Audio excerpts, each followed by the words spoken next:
For over a decade, in fact since its reveal in 2012, Clan Imperium Games has been unwavering in its message. Star Citizen and SQ42 are games exclusively built for the PC platform. From Chris Roberts' earliest interviews to countless community updates, the rationale has always been the same. Only the PC offers the raw power and flexibility needed to realize the unprecedented scope and fidelity these games demand. But what happens when you do that? You cut off your nose to spite your face because you're not making the revenue that you so desperately need to make the PC Star Citizen universe. And this is something I've talked about pretty well in depth, at least from the very start of the project. SQ42 is a single-player science fiction campaign that you can get into. Very, very role play, very multifaceted, kind of choose your own adventure story that changes based upon decisions that you make. At least I'm hoping that's what they do. Kind of like old school Wing Commander, made by the guy who made Wing Commander, Chris Roberts. And what I have said, and this is contrary to popular opinion, what I've said with SQ42 is that they should in fact release it to consoles. I know, shocking.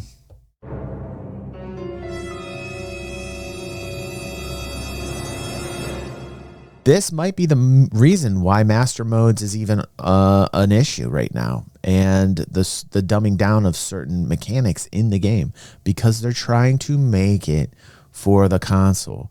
And I don't think that's necessarily a bad thing in terms of the business model, because they need that money to keep building the sandbox that is known as Star Citizen, the persistent universe, the thing that I signed up for.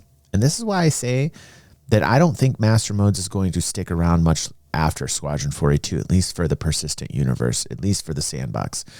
But they are going to hurt themselves if they do not release SQ42 for consoles. And this is not a popular thing to say.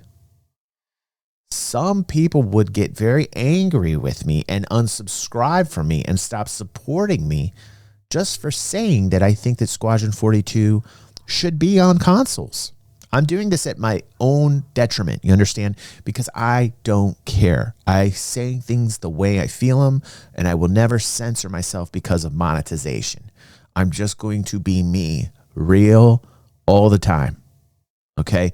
Yes, SQ42 should be for PC and consoles because they expand their market and they can bring in more revenue to build the game that I want, which is the other aspect that is not SQ42. It is Star Citizen. It is the MMO. It is the sandbox, the persistent universe. If they open themselves up in SQ42 to a larger demographic, to much more of an audience, they open up the market, they'll bring in more revenue so they can take that revenue and build the most important aspect of what it is that they're building. Cloud Imperium Games is the developer, run by Chris Roberts. That extra additional revenue would then help be pushed towards creating the persistent universe. This PC-first philosophy has become a cornerstone of CIG's identity, distinguishing it from other AAA developers beholden to console limitations. But a recent job posting may hint at a quiet shift behind the scenes. In a listing for cinematic animators here, Clan Imperium Games specifically asks for professional experience in game animation development, ideally on current/next-gen consoles.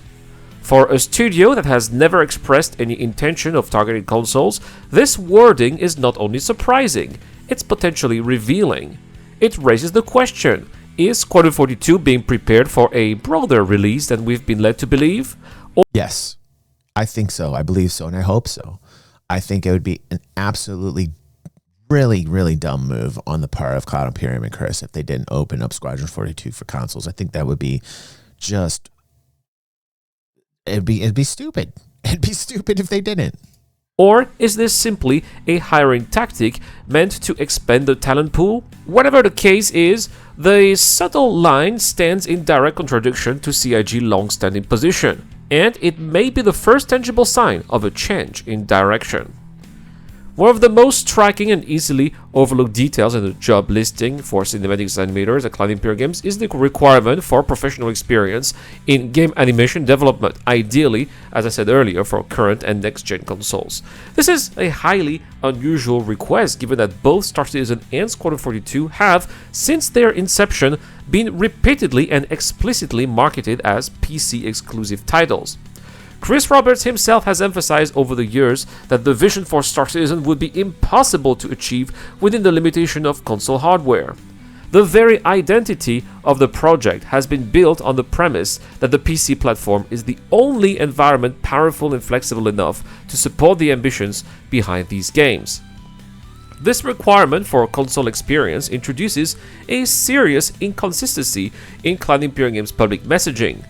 The inclusion of console development experience in the hiring ad implies that the studio may be quietly preparing for a console version of at least Squadron 42. With the single-player campaign being a much more contained and structured experience compared to the sprawling interconnected systems of the Star Citizen persistent universe, it's conceivable that a port to PlayStation 5 and Xbox Series X is not only possible, but actively being explored or even developed behind the scenes. After all, the latest generation of consoles has tightened the gap with high-end PCs to a level where a game like Squadron 42, especially if optimized and slightly trimmed. You know, this is the crazy thing. I am PC Nation. I am Master Race PC Nation. Like, I love every PC game. I was playing PC games when it wasn't popular. I played PC games in the 90s, and I love everything about PCs and PC gaming. But you have a whole section of gamer out there that doesn't understand the business model of them expanding their market for Squadron 42 that would get upset. That would be like, no, PC Master Race, only PC. I can't believe that they, like, if they made the announcement that they were going to do this on the top, it would immediately get up, like, people would just get upset. People would get upset. They'd be like, oh my God, can you believe they promised us this was PC only and now they're going to give it to the dirty console grubs. And that's like the gamer attitude, the PC gamer attitude. But you know, I just laugh at that because it's like, guys, look at the bigger picture. Like, they need the revenue coming in from the consoles, right? It's a solo game. Number one, it's a solo game. Okay, we're not talking about a sandbox MMO game here. We're talking about Squadron 42. This is the solo game. Of course, this could be ported over to a console. Why wouldn't they want to do that? Two, that whole attitude, like the PC Master Race kind of argument against Squadron 42 is ridiculous and a bad take. And for people that get upset, grow the fuck up. They need that revenue so that they can make their Star Citizen MMO fantastic. And number three, people that do this with their fingers and put like, this is the number three, are really pathetic. Like, what is this thing? Like, I'm supposed to be cool by holding up this like this? Oh, I hate when people do this. What, Pepe? I know I'm doing it. I'm just using it as an example. Don't ever do this for the number three. You are not cool when you do this. This is a new trend that I see people do all the time. Don't start doing it. Okay, thank you. This has been a message by the banana fountain. Banana fountain.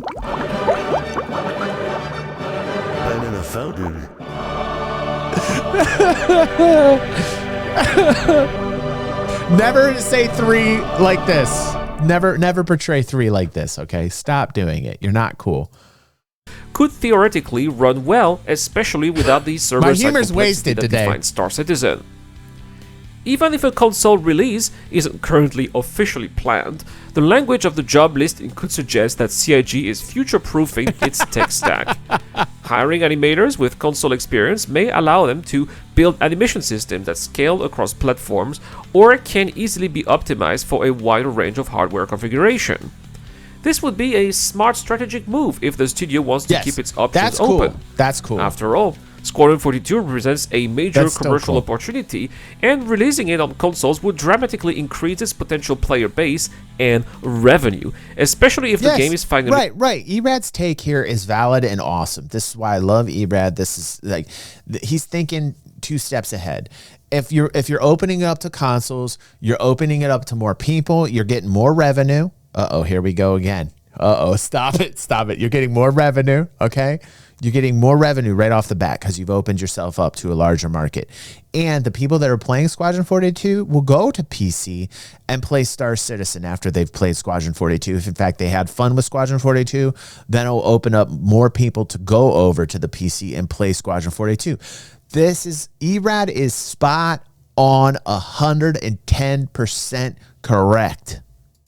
Nearing completion, and CIG want to recoup a significant portion of its development costs, which have risen exponentially as of late, as the latest financial reports seem to show.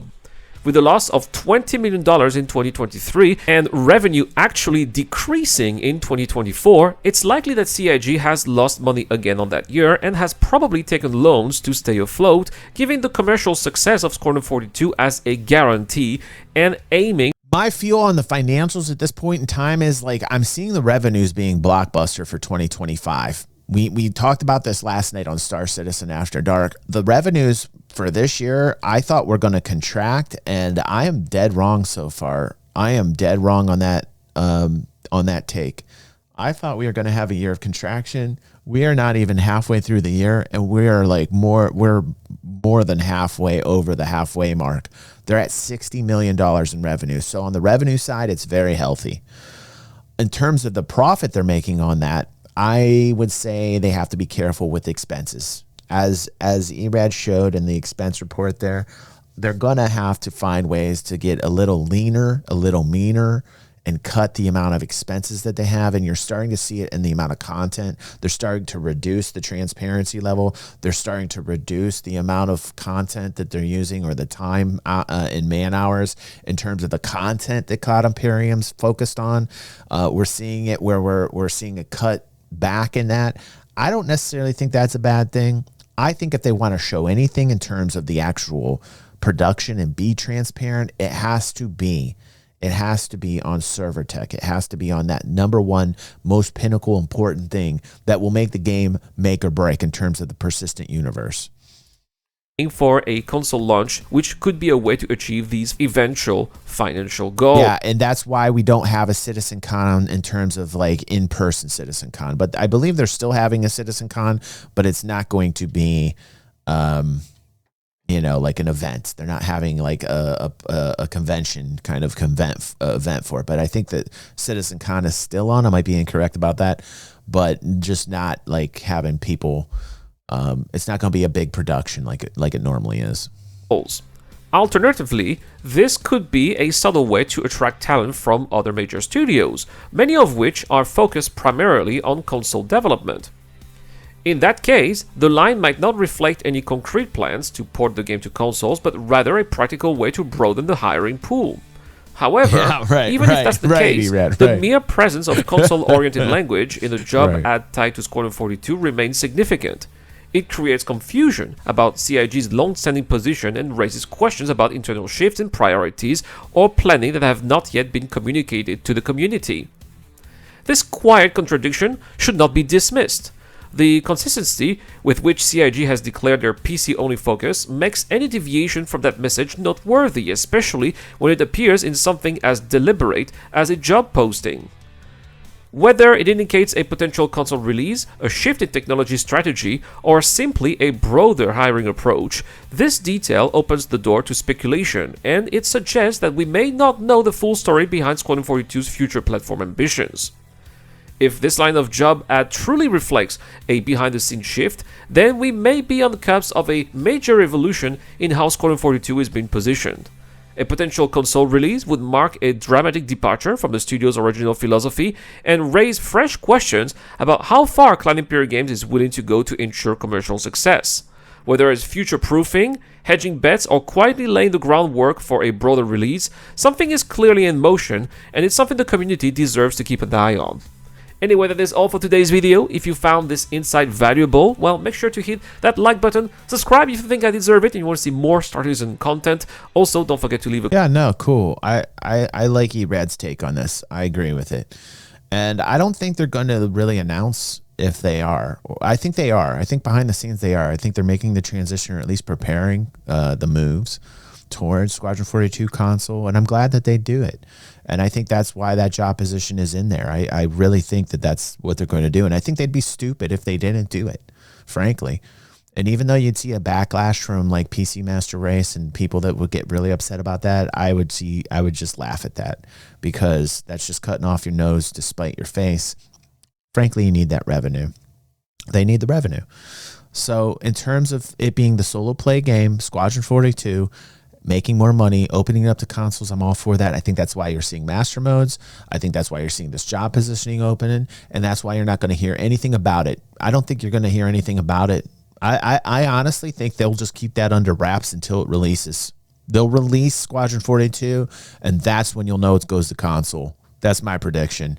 Is they will say they'll say when they're ready to release and they got everything wrapped up and they put a bow on it. Oh, by the way, it's for consoles too, and people. That's how they'll deliver it. That's what I'm predicting. They will not say anything. They're going to be tight-lipped all the way up until release of Squadron 42, which will be in 2 years from now, and they will make a lot more money that way, and that's fine. It's a single solo play game. What do I care? What I care about is the persistent universe, the sandbox, and that it's got enough money behind it to keep it going so that we have the game that we've always wanted, which it's really shaping up to be. I'm having an absolute blast playing Star Citizen lately. I get immersed, and I'm feeling a lot better, but I was sick last week, and I got to put in tons and tons and tons of hours of game time, and I had an absolute blast playing this game. I highly recommend that you guys do. The entry fee to get in is buying a starter ship, which is around $45. And yes, it's an alpha, and yes, it's been in an alpha for 10 years, but it is one of the most immersive experiences that you will ever have in gaming. It is beautiful. There are bugs in it. There are problems with it. But along the way in this journey, it has been one of the most immersive gaming experiences that I have had in my collective gaming experience life. And I highly recommend this title to anybody who's just now hearing about this, whether you're live on stream or whether you're watching this highlight on YouTube and you stuck with me this long. Go to Star Citizen. Robert Space Industries is the website. I'll put a link down this on your YouTube highlight. And when you go there, consider buying a package. It's like $45. Get in this game. You will love it. You will absolutely. If you're into sci-fi, if you want a game that is just so immersive that you can get lost in hours, just for hours, and want to come back for more and more, this is the game. Do it. And then you won't regret it. You won't regret it.